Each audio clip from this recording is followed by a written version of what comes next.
জনাব হাবিব, আপনার কাছে আসতে চাই। দল হিসেবে বিএনপি যখন সরকার পরিচালনা ছিল এবং তারপরেও ভারতের বিভিন্ন রাজনৈতিক দলের সাথে নিশ্চয়ই আপনাদের যোগাযোগ হয়, বা বর্তমান ক্ষমতাসীন দলের সাথেও নিশ্চয়ই আপনাদের যোগাযোগ করার উপায় থাকবে। এই অবস্থায় বিএনপির মতো একটা বড় রাজনৈতিক দল যারা আগামী নির্বাচনে ক্ষমতায় যাওয়ার স্বপ্ন দেখছেন, তাদের তরফ থেকে আসলে ভারতের উপর কোনোভাবে চাপ তৈরি করার সুযোগ আছে কিনা? আপনাকে ধন্যবাদ। আপনার মাধ্যমে চ্যানেল 24-এর সমস্ত দর্শকেরা যারা দেশ এবং দেশের বাইরে দেখছেন, বাইরে থেকে দেখছেন, তাদের সশস্ত্র সালাম, বিজ্ঞ দুই আলোচককে আমার শুভেচ্ছা। অনেকদিন পরে আসলাম চ্যানেল 24-এ, আজ থেকে আর মাত্র 3 দিন পর, অর্থাৎ 12 তারিখে 12ই জানুয়ারি 2015 সালে 12ই জানুয়ারি এই চ্যানেল 24 থেকে আমাকে ধরে নিয়ে গেছিল ডিবি পুলিশ। আর এই চ্যানেল 24-এর থেকে ধরে যাওয়ার পর যে মামলা দিয়েছিল কয়েকটি, তারই একটি মামলায় আমাকে বিগত সরকার সর্বপ্রথম আমাকে সাজা দিয়েছিল। আমাকে আমার সাধারণ ভাইটা সব মিলে শামীম, বেলাল, হাসানুল, লিঙ্কন সহ। সেখানে আজকে আসার সময় প্রথমে মনে হচ্ছিল যে আমার সেই জায়গায় আমি আবার আজকে যাচ্ছি। তো এখন আজকে আর ধরে যাওয়ার কোনো সম্ভাবনা নাই। তো যাই হোক, যে আলোচনা করে হলো, আসলে এটা তো আমাদের কাছে প্রশ্ন, একটা দেশের সরকার এত নির্যাতন করলো, গণহত্যা করলো, তারপর নির্বাচনী ব্যবস্থা ধ্বংস করলো, দেশের মানুষের নীতি নির্ধারণকে একেবারে তুচ্ছ তাচ্ছিল্য করে এমন পর্যায়ে নিয়ে গেছে, সেই দেশের একটা সরকার প্রধান দেশ থেকে পালিয়ে গেল পার্শ্ববর্তী একটা দেশে।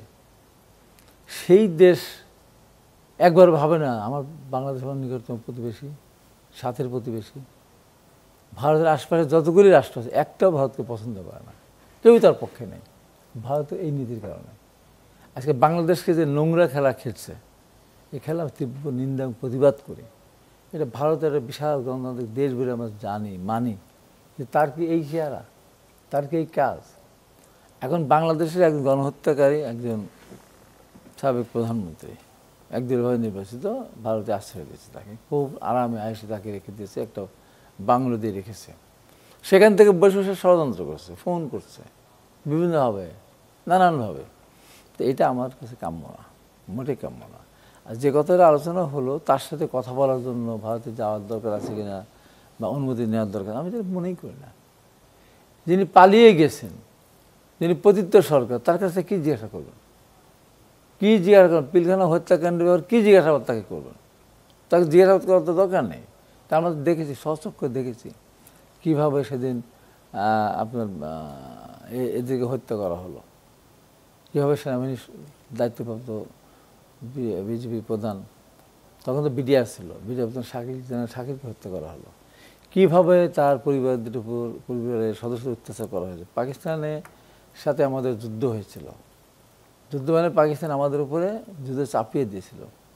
পাকিস্তানের সাথে যুদ্ধ করতে গিয়ে আমাদের 57 জন এত বড় বড় অফিসার মারা যায়নি, কিন্তু শহীদ হননি।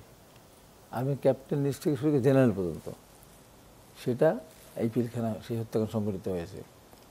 আমার দেখার সৌভাগ্য হয়েছে যখন এই মার্চ করেছিল ঘুরতে যাচ্ছিল সেনাবাহিনী, এইটা দিয়ে সরকার না ঠেকে দিত, আধা ঘন্টা লাগতো না। এই যে ট্যাঙ্ক মুভ করতো, উপর থেকে হেলিকপ্টার গান সামনে দিকে ফায়ার করতো, গুলি করতো, এমনি পালিয়ে যেত। কিন্তু তার পরিবর্তে সরকার 24 ঘন্টা 48 ঘন্টা নাটক করলো। এই নাটকের কারণে সেই আমাদের সেনাবাহিনীর সদস্যদের পরিবারের উপরে যে নির্যাতন হয়েছিল, অমানবিক পাশবিক নির্যাতন হয়েছে, এই সারা পৃথিবীর ইতিহাসে কিন্তু এরকম জঘন্য অপরাধ কেউ করে নাই। একই দেশের মানুষ হয়ে অফিসারদের পরিবারের সাথে যে আচরণটা করেছে বিডিআরের তৎকালীন সদস্যরা, এত বড় হত্যাকাণ্ড সংঘটিত হওয়ার পর গণভবন তো না, তখন কি বলতো, ওই যে যেখানে নিয়ে গেলেন ওখানে রাষ্ট্রীয় অতিথি ভবন, রাষ্ট্রীয় অতিথি ভবনে নিয়ে সোনারগাঁ থেকে না শেরাটনতে খাবার নিয়ে আসে, তাদের খাওয়ানো হলো। আমরা চিন্তা করতে পারেন, যদি বলে থাকে যে আমরা জানতাম না, জানতে নাই জানবে, তো সরকার প্রধান কেন?